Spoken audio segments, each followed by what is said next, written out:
ነገር ምንም አሞኝ አይደለም አሞኝ አይደለም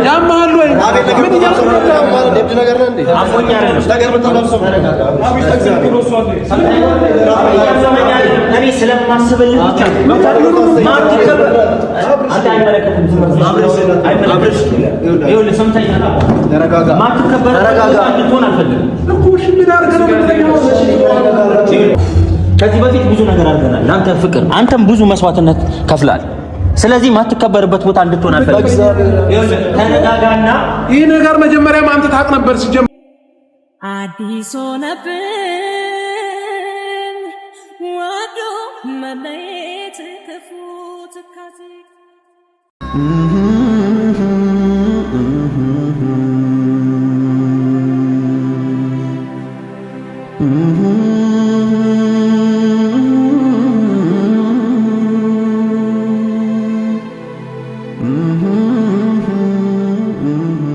የወደቀበት ቦታ እንዲሁም ህዝቡን ሰላሙን ነስቶት ነው ያደረው ሰበር ዜና ሰላም ጤና ይስጥልኝ ክብራንና ክብራን አድማጭ ተመልካቾቼ በያላችሁበት የዓለም ዳርቻ ሰላማችሁ ይብዛ ላይክ ሼር ሰብስክራይብ በማድረግ አዳዲስ መረጃ እንዲደርሳችሁ እላለሁኝ ማለት ነው በጣም እንግዲህ አሳፋሪውና ሰቅጣጩ ነገር የ80 ባለትዳር የሆነውን አብርሃም ታደሰን አቶ ሄርሜላ አፈቅርሃለሁ ስትለው ራሱን ስቶና እንዲሁም ጓደኞቹ ከበስተጀርባውና ከፊት ለፊቱ ያሉ እና ቤላ ሩታ አትሆንህም ላንተ ክብር የላትም ክብር ለምሰጥህ ክብር ስጣት ሲለው አቤላ አብርሃም ራሱን መቆጣጠር አልቻለም ታዲያ ይሄና እንዲህ እያለ የባለ ትዳር ህይወትን እንደዚህ ለማመስ ምን እንዳነሳሳቸው ባላቅም የሩታም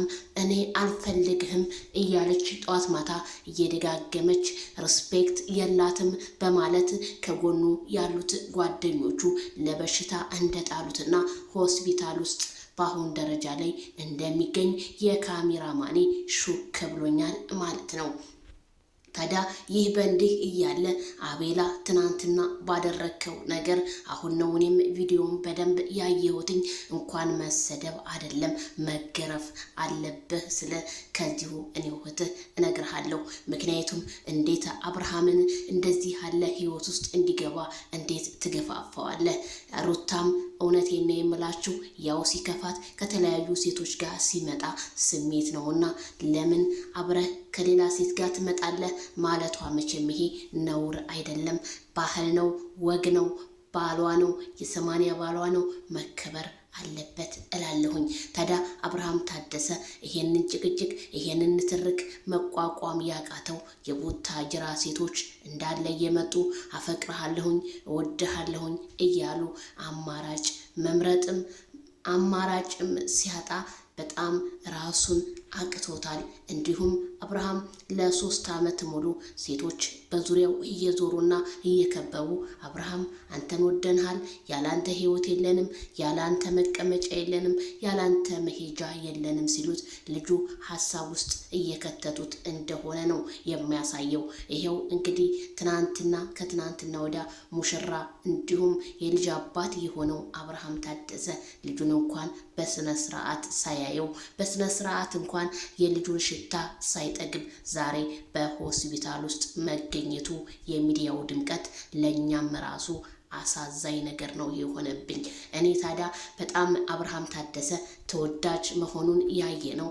የሩታም አድናቂዎች አብርሃም ተነሳ አብርሃም ንቃ እንጂ ምን ሆነህ ነው የሚዲያው ድምቀት እኛኮ ጠልተን ሳይሆን ለሩታ ክብር ስጣት ነው የምንለው ሲሉ እነ ትክክል መኮመታቸውን በእያንዳንዱ ፔጆች ላይ እኛም ያይን ማኞችም አይተናል እላቸዋለሁኝ ታዲያ ዋናና ዋነኛው አብርሃም እንዴት ሊወርቅ ቻለ እንዴት ነው ምክንያቱም እግዚአብሔርን ብላ ስትምልለት ይሄ ልጅ እንግዲህ በፈጣሪዋ ተማረች እኔ ምንድነው አማራጭ ያለኝ ሩታን የምመርጠው ወይስ ሄርሜላን ነው ይሄ ልጅ ሁለት ሴት መካከል አጣብቂ መካከል መግባቱ ግን በጣም ነው ልብ የሚሰብረው የትኛዋን ያድርግ መቼም ይሄ አይን ብዙ ነገር ያሳያል መቼም አይናችሁን አትጋርዱት ሆነበት ነገርና ታዲያ እዚህ ጋር ስንመለከት አቶ ብሩኬም አዘንተኛ መስሏል። እዚህ ጋር ስናይም አቤላዬ በጣም ተናዶ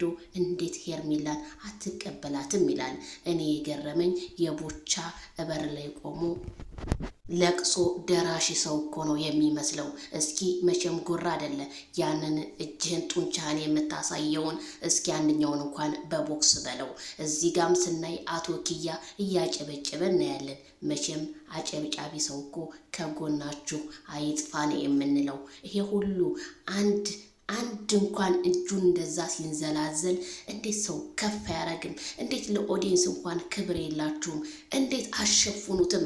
በጣም ነው የገረመን። እኛም ገርሞናል፣ ሌሎቹም ገርሟቸዋል።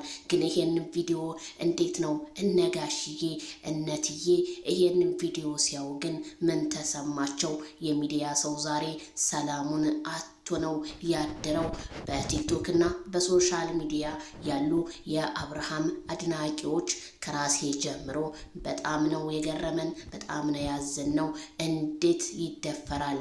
የባላባት ልጅ በሴቶች ተከቦ በዋስ ያድራል እንጂ እንዴትና እንዴት ሆኖ በሚለው ታዲያ ኪዩ ማታ በላይቫችን ላይ መጥቶ ሲስቅብን ነበረ።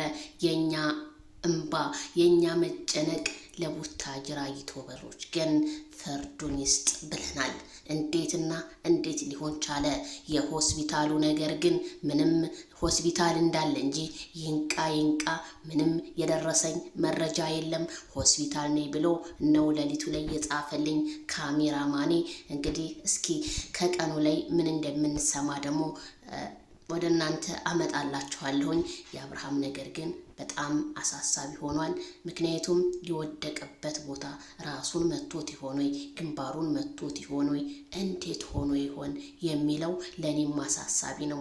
ታዲያ ይቺ ባለጌ ይቺ አሳዳጊ የበደላት ሄርሜላ ተብዬ እጭኗ ላይ አስተኝታ አብርሃምን አይዞ እያለ ስታሻሸውም አይተናል። መኪናው ውስጥ እንዴት ልታሻሽው ትችያለሽ? ባለትዳርን እንዴት እኔ የሄርሜላ ነገር እስካሁን በጣም ግራ እየገባኝ ነው። ምክንያቱም እዚህ ጋር ዘመድ ናት ትላላችሁ፣ ምንም ዝምድና የለም። እንዴት ይሄ ነገር ሊሆን ቻለ? አብርሃም ታደሰ ምንም አያውቅም ብላ መኪና ውስጥ እንኳን አብርሃም ራሱን እንኳን ምንም ያወቀው ታሪክ የለም። እዛ ሆስፒታል ሲገባ ያቅ እንደሆነ